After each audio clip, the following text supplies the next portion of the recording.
Libya and the flooding over there. Now, this particular video clip, well, let's have a look. Here's David Miliband, of course, former leader of the Labour Party and currently head of the International Rescue Committee. The devastation from Storm Daniel in Libya has been enormous. At least 5,000 killed. This, of course, was published yesterday, and 30,000 displaced. Years of conflict, we're going to come on to that in a second, have eroded the country's ability to respond to increasing climate disasters. So this is very much the narrative that it's all climate change. And Vanessa sent me through this particular clip earlier on, this drone clip showing the devastation afterwards. Now, of course, there are calls for investigation and so on, but the question is, why has this actually happened? Well, it's hardly surprising that it's happened because a year ago, this gentleman, Dr. Ashoor, had put out a scientific paper in which he said this: the dams are in poor condition. A major flood would be likely to cause one of the two dams to collapse. If a huge flood happens, the result will be catastrophic for the people of the Wadi and the city. So again, the question has been asked. The question to be asked is what has been the cause of this? And if we bring Miliband's tweet back on, years of conflict, he says. But of course, what caused the years of conflict? And Vanessa, we've got to say, this basically comes down to the UK, France, and all the other countries that were involved in the bombing of Libya, where they targeted the water infrastructure of the country in 2011. Yeah, I mean, this is the result of the war crime of the NATO aggression against Libya, and very much in the same way, of course, NATO member states targeted, as in 2017, they targeted the Tabqa Dam on the Euphrates with a 2,000-pound bomb and threatened the lives of 10,000 civilians living in the area. And it was only because of a hurriedly arranged ceasefire and Syrian engineers going onto the dam to repair it. So, I mean, it's really nothing new. This is all down to the NATO destruction or NATO member state destruction of essential infrastructure in the countries they target.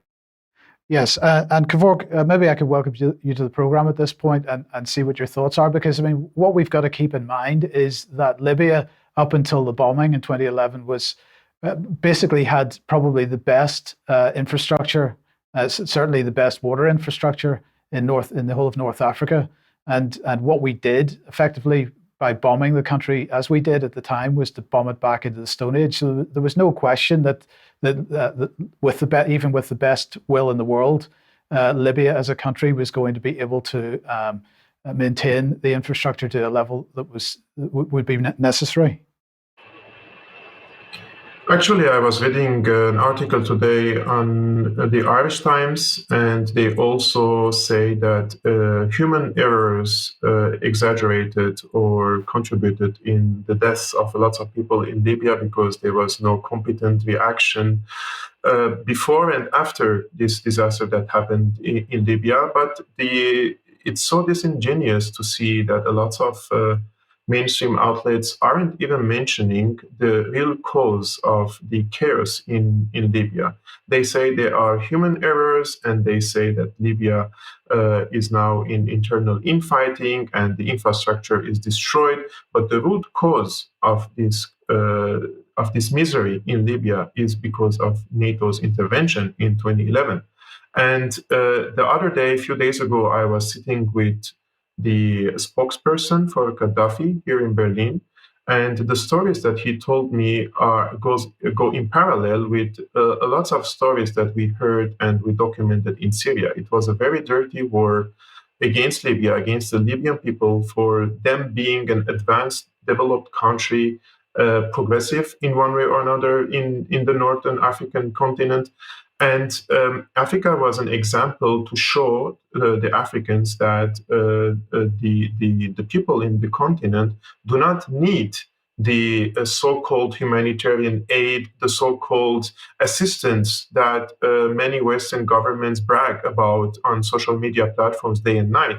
Libya can be self-sufficient, can govern themselves, but when you destroy a centralized government, and you fragment the country on 3 different lines, and you install 2 or 3 different governments and parliaments in one country, of course, this would be the one of the results of what could have happened. For example, when Vanessa mentioned Al-Tabqa Air Base, the United States refused to acknowledge that they bombed Al-Tabqa, water dam, and but even the New York Times acknowledged that they were the members of top secret U.S. Special Operations Unit called Task Force 9. Those are the ones who detonated Syria's Tabqa Dam, and they were very close to causing a huge humanitarian disaster. Again, they could have ended up by murdering tens of thousands of people in Syria, but they fortunately this plan was failed. But in Libya nowadays, I would say the media is very, very dishonest with the people by simply not even mentioning that the current situation in Libya and the why the state institutions are paralyzed, why there is all this chaos and infighting, and the infrastructure is destroyed. The moment they point their finger to the source of the wound, everybody will understand that NATO was not a force of peace in Libya and North Africa. Yes, thank you very much for that. And let's just bring one example of that, because we've got this tweet that Vanessa sent over to me earlier. And Vanessa, Nina is saying here, it's so enjoyable. The BBC got slapped with a community note about Libya. This is on Twitter, or X, of course. As you can see, their coverage mentions Libya's former prosperity and the current devastation, but conveniently leaves out the cause of the status change, the utter destruction of the 2011 intervention by everyone's favorite, ever so defensive alliance, NATO. And so I thought that was quite appropriate that Twitter had put that notice on, and a bit of revenge, perhaps.